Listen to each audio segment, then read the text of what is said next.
we talked about Letitia James. She's starting a criminal investigation into the Trump finances. Well, she began looking into Trump and his company in 2018 after former Trump lawyer and fixer Michael Cohen pled guilty to campaign finance violations in connection with paying off an adult film actress who claimed to have had a sexual encounter with Donald Trump. Now, James' investigation began actually in 2019. The criminal investigation by the DA was 2018. The New York State investigation was 2019. Both probes are focused on whether the Trump organization, including Donald Trump Jr., Eric Trump, deflated the value of their real estate for tax purposes and inflated the value of their real estate for insurance and favorable loans from banks. Well, it's also now reported that the New York Attorney General's office has opened a criminal tax investigation into the top Trump Organization officer, Allen Weisselberg.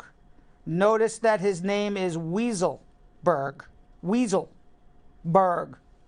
Weasel being the optimal part of the name.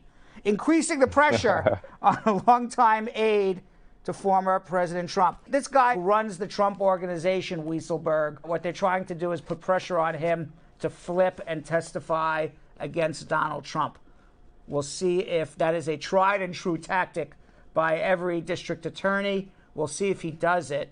He wasn't going to do it while President Trump was president. Former President Trump was president, because then he would have gotten a pardon.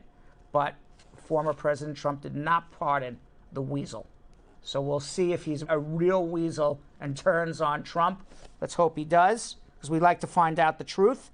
Now, they're using this leverage to get Weisselberg to cooperate, potentially raising the legal stakes for Donald Trump. Right now, the weasel has not been accused of anything wrong. They're just looking. They're just looking. Okay. All right. I love the weasel. The weasel. Now, this is Trump's third criminal investigation since he's left office. The man's been out of office February, March, April, May, 120 days, and there's 3 criminal investigations going for him right now. One in Georgia for his attempts to overturn the Georgia election results, including a phone call he made to Secretary of State Brad Raffensperger, pressuring him to find enough votes to reverse his losses, and the 2 investigations in New York. Yesterday, Donald Trump responded saying it's a witch hunt. They're looking for something, but there's nothing there. It's all political. So we will see how this all plays out. Meanwhile, the House of Representatives yesterday, Yo-Yo and Vanessa, voted 252 to 175 to investigate the deadly January 6th Capitol riots. 35 Republicans joined most of the Democrats in passing this legislation. Now, in order for there actually to be an investigation of the Capitol riots, the insurrection, the crazies who went and stormed the Capitol, we need the Senate, 60 votes in the Senate, to investigate what happened. You would think that they would want to investigate this. I mean, after all, thousands and thousands of people went into the Capitol, threatened their lives, threatened people. Congressmen and senators were locked in their rooms, in their offices. Mike Pence, they were looking to kill Mike Pence, literally. Meanwhile, Representative Pence, a different Pence, that's Pence's brother, he is from Indiana. My apologies. The brother of Pence, he voted against it. He said, no, we don't need to investigate. Greg Pence, thank you very much. He voted against it. We don't have to investigate. And after they tried to murder his brother? After they tried to murder his brother. And Mitch McConnell, who stood up several days after all of this, said Donald Trump is responsible for all of this. He's the head of the Senate. He says, no, he doesn't want to investigate this either. And most of the Republicans don't want to investigate it, even though most of them were threatened with their lives and thought they were not going to live on that day. But now they don't need to investigate based on what the Republicans say. I'll tell you what they say why they don't want to do it. They say that it's duplicative and potentially counterproductive because there's other investigations going on. Well, okay. What do you think the real reason is, Vanessa? I think this has to be something where they just brush it under the rug, especially since there was so many alleged, like this could have been led by Trump. And it's like, how do we, as the Republican Party, sort of vote? I just don't understand why they're not investigating deeper into this when there were people from their own party that they were looking to attack. Vanessa, nobody wants to investigate themselves and find out what everybody knows, which is True. They caused all of this.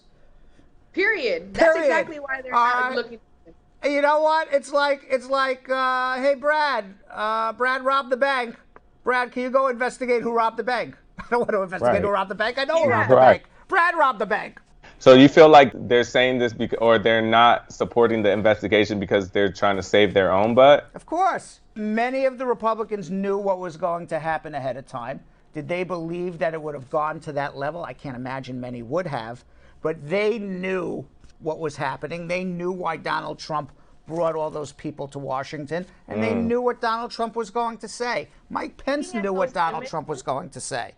Looking at those images, it just brings it all back. And it's like, that's literally our nation's capital. Like, if people can invade and access our nation's capital and not be interrogated for it, it's just like, what else is anyone capable of? Now, right, everybody's gonna go and do some crazy stuff then. Like, now a commission investigating the Capitol riot. We're going to add a little spice into this. They're investigating the Capitol riot for months. Officials have been saying that the attack on the U.S. Capitol was a result of classic intelligence failure, meaning that everybody screwed up. Nobody realized this was going to happen.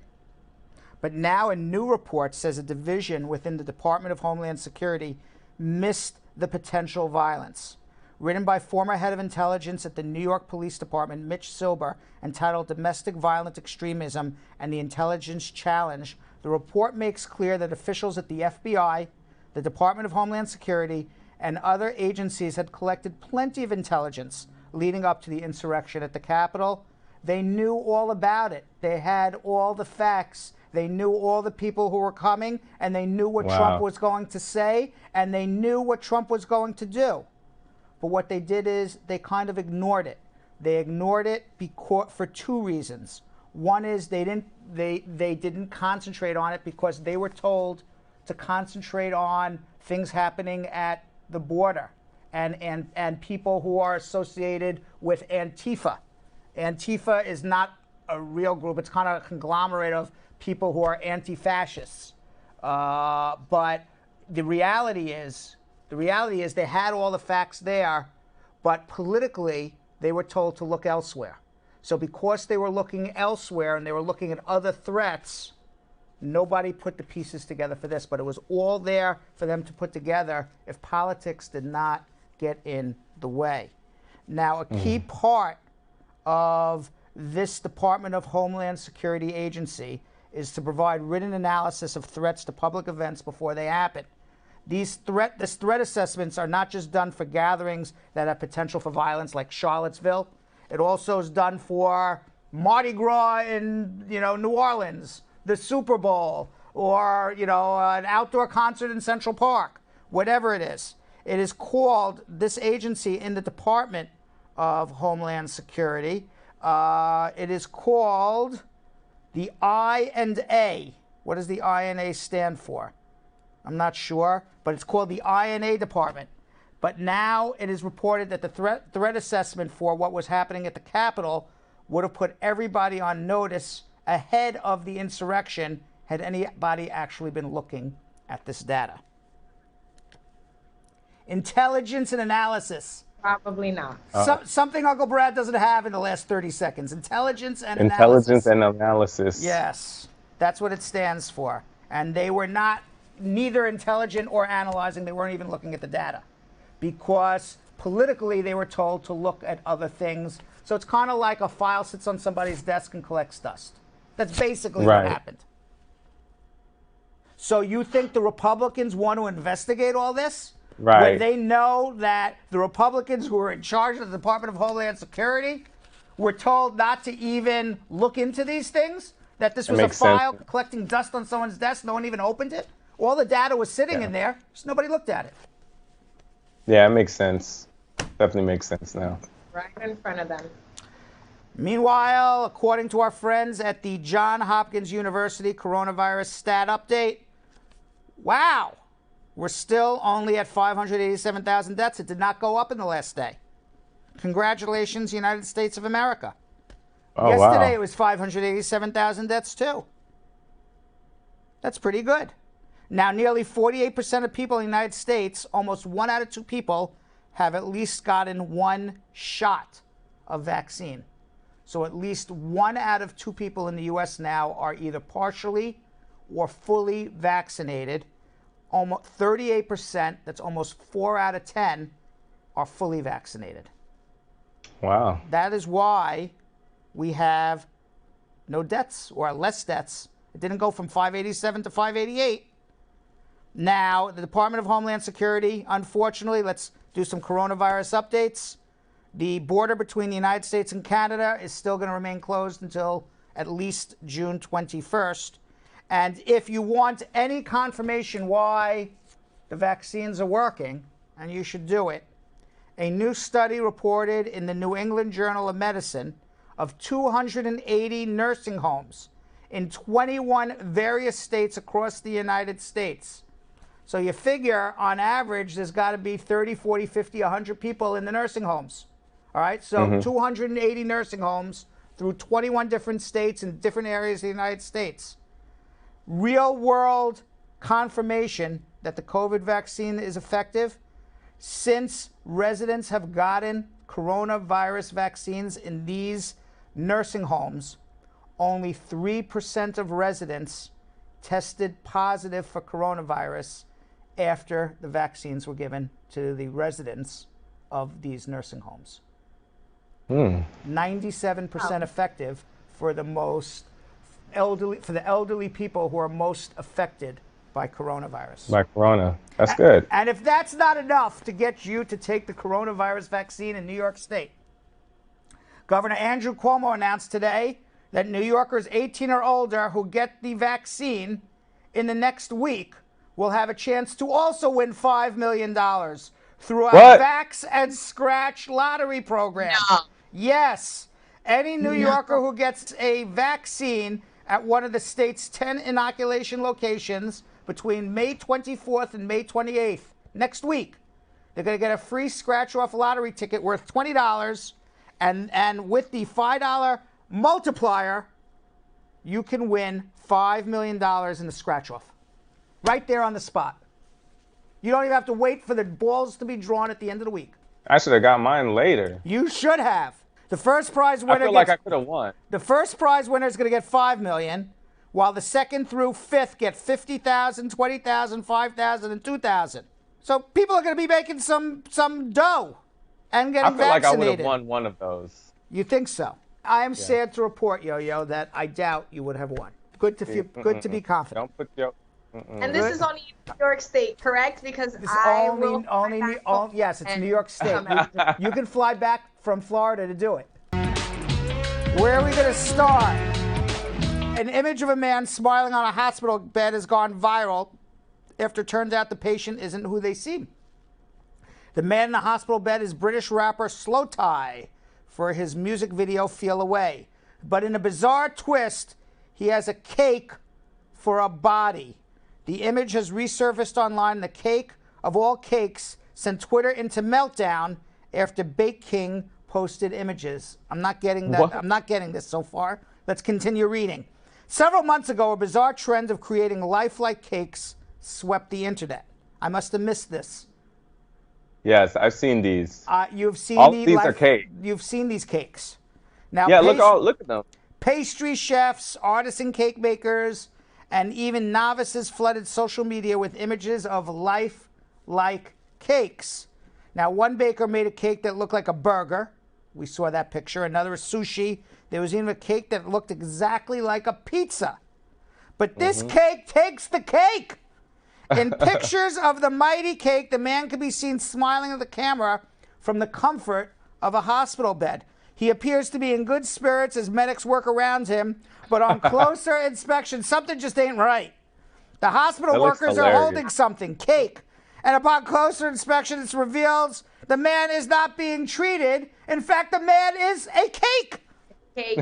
Wow. 2 images of the creepy cake man's hand close up were shared to social media. One of the images shows his entire arm palm down on a hospital bed. The next snap shows the same arm, but is cut up into 7 pieces of cake. It looks good. That is really creepy. Wow. That is creepy. Comments including, "This is so disturbing. This is amazing, but horrifying." Are you horrified, disturbed, or hungry? Quite interesting. I think it's pretty creative. And Vanessa, I think it's super creative though. I don't. That's talent. I don't want to get into any hump day conversation, but what part of the anatomy would you be eating of the cake? The elbow. I mean, if somebody says, "Here, you want," looks like quite filling. You want like the knee, the ass, Right. Yep. the back, elbow. the elbow. None of the above. None of the above. What would you take, Yo-Yo? The foot? No. The ankle? No. Probably the Bicep? wrist. The wrist. Yeah. It looked normal. I would That's pass. disgusting. Sharon said that's disgusting, that cake. That is disgusting, that cake. It is kind of nasty. I'm going to tell you something. I will pass on eating So you're not the having hospital the cake. I will not have the knee. Good news out of Adelaide, Australia. A $160,000 Big Bird costume has been returned after being stolen from a circus in Adelaide by the self-proclaimed Big Bird Bandit. The 213-centimeter tall, bright yellow costume, reportedly made of ostrich feathers, was found dumped near the southwestern end of the circus with a note saying, "No harm had come to Mr. Bird." But South Australian police were called to the Sesame Street at Port Road, Thebarton. There is such a Sesame Street. After 2 men were seen carrying what appeared to be the missing costume on this past Wednesday morning. Police say the costume was dumped near an electricity box outside the circus and that 2 males carrying it ran away across Port Road. Patrols descended on the area, secured the stolen costume, which contained a letter of apology. The note, which is signed off Big Bird Bandit, begins by offering an apology for taking the costume and explained that they were just trying to cheer themselves up. He's a great guy and no harm was found, the letter said. If you look at the image of the letter, that's hysterical. Look, it says great guy and no harm came from it to our friends. But do you see the picture of Big Bird next to the trash can? That looks creepy as hell. That's disrespectful, number one. That's disrespectful, number one. Number two, it looks like Big Bird. $160,000? It looked like Big Bird had a really good night. That's all. It looks like Big Bird looks a little hungover, right? a little hungover. Well, the Big Bird Bandits are still on the prowl. So, I want you to know that that both Cookie Monster and Count Dracula are in hiding at the moment until these bandits are caught. And just so you know, the gigantic costume was flown in from New York to take part in the circus, and authorities confirmed the bird was not damaged. Anyone with information about the incident is encouraged to contact Crime Stoppers. I don't know how you contact Crime Stoppers. Literally. That looks crazy. What do you want to say, Vanessa? These thieves don't know what to steal. Word, Jessica Leamy, for real. These thieves don't know what to steal. Listen, if it's not bolted down, it's up for grabs, basically, these days, right? Right. Crazy. All right, and finally, Vanessa and Yo-Yo. Yes, sir. You tell me, is this crazy or is this person a genius? There's really no in between. Crazy or genius? In a desperate attempt to make her ex-boyfriend jealous, a woman in Germany faked an elaborate wedding for revenge.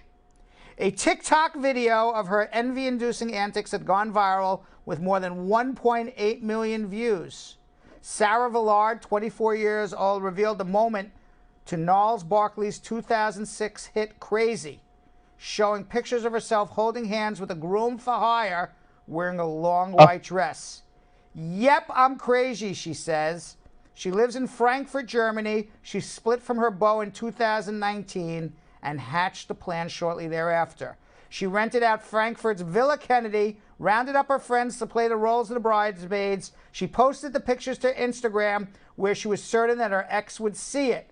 Villard said, I think people think I'm crazy, but overall, I've had mostly good reactions and 5,000 more people following me. And she told Jam Press she was satisfied with the results, saying, the boyfriend found out through Instagram.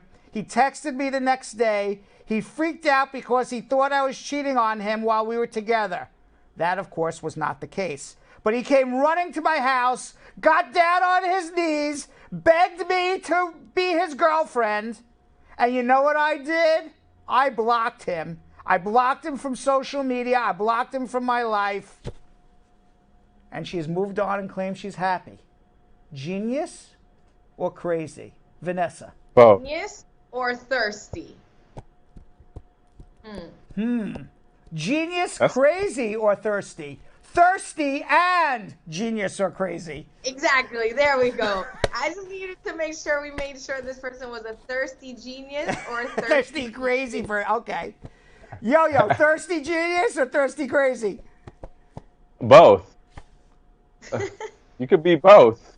That's both. I mean, at the end of the day, she got what she wanted. She got back at her boyfriend. He freaked out. She got followers from it.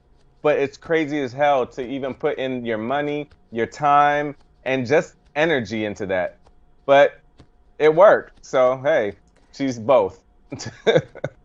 I missed it. Look, but here we go. Sharon Barkley says, I think she's talking about the boyfriend begging for forgiveness, but she also said she wasted her time and wasted her money. I feel Right. that. I think they call these people mad geniuses, right? There you go. Mad genius. Thirsty mad genius.